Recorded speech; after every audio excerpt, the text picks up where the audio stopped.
Good morning, afternoon, and evening, everybody. I love you all. My name is Miahtheking, and what did the grape say when it got stepped on? Nothing. It just let out a little whine. Thanks so much for clicking on my video, and I hope you stick around. If not for the funny jokes at the start of each video, then perhaps because I can help you figure out if you need a game in 10 minutes or less. Don't believe me? Then stick around and find out. Disclaimer, not all videos are 10 minutes or less. Now then, today we're taking a look at a game just released on Steam called Game of Thrones Kingsroad, an open-world action-adventure RPG based on the famous IP of Game of Thrones itself, developed by Netmarble NEO and published by Netmarble, released in early access and selling for $25. So, what even is this game anyway? Well, you play as the bastard son of House Tyre. One day, your daddy dying of old age calls for you and has you do some chores for him, like, I don't know, going outside the north of the wall and surviving some White Walker attacks, no big deal. Now, he makes you his rightful heir afterwards and wants you to traverse the Seven Kingdoms and gather support for both of your house and for the wall. But is it any good? I mean, there's been tons of Game of Thrones games out there, none of them have been any really good, so that's what I'm here to find out. But as always, we're going to go through the good and the bad, and let's start off with the good. So, the first positive point for me was the sound quality. The overall music is obviously great, because it's straight up Game of Thrones music and comes and goes without being obnoxious or completely absent. It's pretty legit. The sound effects sound great too.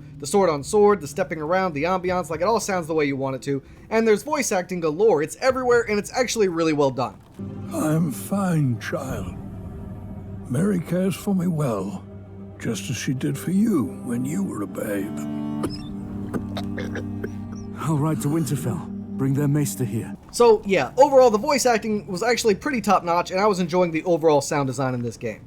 Next up for the positives is the user interface, tutorial, and the stability. For me, the game was playing super smooth without any frame rate drops, no crashes, clipping, or any other bugs or glitches. For an early access game, it ran rather smoothly for me. Now, there were some issues with the stability. I'm not entirely sure. I mean, hey, it could be stability or it could just be bad game design. I don't know. But there was a serious issue of the dialogue not matching the text on screen, or several issues where you're talking to somebody. You know how when you're escorting somebody and you're talking to them, and you know whenever you get to a certain point escorting them, it all just cuts off because you're moving too fast for the dialogue to keep up. Yeah, that happens a lot here too, but it's not because I'm moving too fast. I'm literally moving at the speed the game allows me to move at, and it's still dialogue getting cut off when I'm escorting people. So the timing on their dialogue and their text here is just awful. I don't know if that's a design thing or a stability thing, but I just had to make mention of it. If the tales ring true, or if the watch is to be believed, whatever stirs up there in the dark brings a fate far colder than death. So, their pleas for aid are lost on a realm. Now, the tutorial was nice, short, sweet, and to the point with little tidbits here and there, along with little videos showing you what you need to know, what it's supposed to look like, how to do it, and it was never convoluted or needlessly complicated, and fairly easy to learn and figure out. As for the user interface, it was actually rather pleasant to look at, and also fairly simple to understand and navigate, despite all the random menus you have. Like, I never felt lost or confused or frustrated, and, you know, that's always really nice, to have a menu screen and a UI that actually looks nice and matches the tone of the rest of the game. Next up for the positives is the gameplay itself. Now, I've wanted an open world RPG of Game of Thrones for a really, really long time, and this game kind of almost does it perfectly. It has a few issues, and I'll go into those later, but first, the good about the gameplay. The combat is fast, reactive, makes sense, and feels good. There's a horse you can call to help you traverse the land faster, tons of loot and resources to collect, which you'll need to upgrade and improve your family's housing, because as you become the heir, it becomes your responsibility to take care of your family's manor and your lands and everything, and you need resources to upgrade it and whatnot. I really like that. That's really good. There's few dialogue options. I wish there was more, but at least there are some out there scattered about. A few events scattered about, as well as world events that come and go, giving unique rewards. There's ranged combat, combo moves, kill animations, along with different gear that can be utilized to act simply as decorations separate from other gear that you collect, which legit enhances your stats.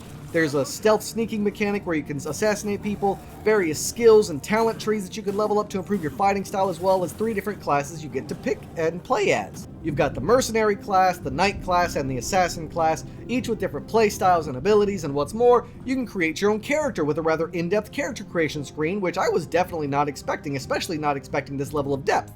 Overall, the gameplay was actually fairly enjoyable, and I was having fun. There's also fast travel signposts like in Witcher 3, and when you fight world bosses, you can call in other players to join you and help you fight them, similar to Elden Ring. Honestly, it's not a bad idea using ideas other popular games have utilized. Now, it's not all good. There are a few issues, particularly with the combat itself.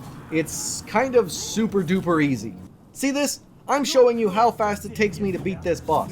Yes, it's a boss with his own little arena, speech, and everything. Like, it's legit a boss, guys. Just look at how quickly I bested him. Hell, it was so fast, it's probably already over, and you're watching me traverse through the tower already. Point is, it was over really fast for a boss fight, and honestly, most of the combat, at least for me and for now, was super easy. It was almost boring.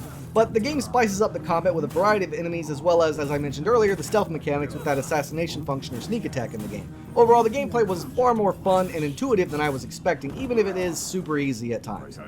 Next up for the positives is the price tag. When I think about all the different features in this game, and I see a price tag like 25 bucks, and I was thinking lackluster, barely any effort, but man, there was some great voice acting here, there's intuitive, engaging gameplay, a massive open world, and honestly, there's just so much content here in this early access game that only charging us 25 bucks is almost a steal. And I say almost because, well, we'll get into that later. The point is, this upfront payment of $25 was super cheap and very much appreciated. So that's all I can think of positively to say about the game. Now we gotta go on to the negatives, but before that, if you're finding this video entertaining or at least informative, then make sure you subscribe and join my royal guard. Also hit that bell as it lets you know when I review something new, and you never know when I will, and it's all up to you to help you save some money and time. Alright? Alright. So the first negative for me was the obvious graphics. They're super lackluster and old school style, but in a bad way. Now to me personally, graphics aren't the end all be all. I mean, I do not care if a game is ugly if its gameplay is legit. Within reason, of course. So honestly, it doesn't bug me too much, but it could bug you. And yeah, the game's graphics are pretty garbage. Especially in cutscenes when everything is zoomed in so you can see their ugly designed faces and horrible lip syncing. And if that's too distracting for you, I would completely understand. But yeah, overall, just ugly in pretty much every single way. Next up for the negatives is the microtransactions. Any game that has these immediately gets a negative point because I hate them, and you'll never be able to convince me they're okay. Unless the game is free to play, I'll never accept them, period. However, if the game is phenomenal on its own, and the microtransactions are not required of the gamer to progress the single-player story, and they're simply for cosmetic, I suppose that's the best of the worst world, but still, they're here along with a bunch of different currencies you're going to have to manage and whatnot, which is a big turnoff to me, and it can be a turnoff to others. So far, it hasn't been egregious or restrictive, but it could change once you get 10 hours in and it's too late for a refund, and I don't really like that threat, game devs. And my last negative point is kind of a new way of doing this. It's basically just hearsay from what other people have been saying online. Like, the game doesn't work on Steam Deck. The game feels and acts like a mobile game. And here's an interesting tidbit I heard, but was unable to verify. Throughout the game, you'll collect RP coins. RP coins are used to get rewards from boss encounters. But if you run out of RP coins, you don't get any rewards and have to purchase more with the in-game store. Which is bullshit, by the way. You telling me that if I go and fight a world boss and I don't have any of these RP coins and it was a hard struggle and I beat him and I don't get anything without paying you $5? Like, I'm sorry, but screw that. Like I said, unable to verify this at this time, but these kind of rumors I keep seeing online make me nervous. Alright, so honestly, that's all I can really think of to say negatively about the game, and that last one wasn't verifiable by yours truly, so I'm not even sure if I can count that one. I can only give you my opinion based on what I experienced, and what I experienced was a pretty solid game. However, those rumors are a little bit disconcerting, especially about the company itself and about how they'll frequently delete games if the player count gets too low, which they have a history of doing and makes this a highly risky investment. With low graphics, multiple mobile game-like functions, lots of microtransactions, plus an upfront fee of $25, and overall it's starting to look a little bit fishy. But, on the other hand, if you don't care about the online features, and if you've got the money to spare, on paper and at face value, the game works really well and seems to be fairly enjoyable. I was actually having a lot of fun with what I was experiencing. Those rumors do trouble me, but I've yet to see anything that ruined the experience for me while I was playing. I mean, if you want to min-max and do every little thing, then sure, you're most likely going to run into some issues and need those microtransactions, but I think that if you just play through the story and the story isn't blocked by any microtransaction bullshit, then I think the game is really good.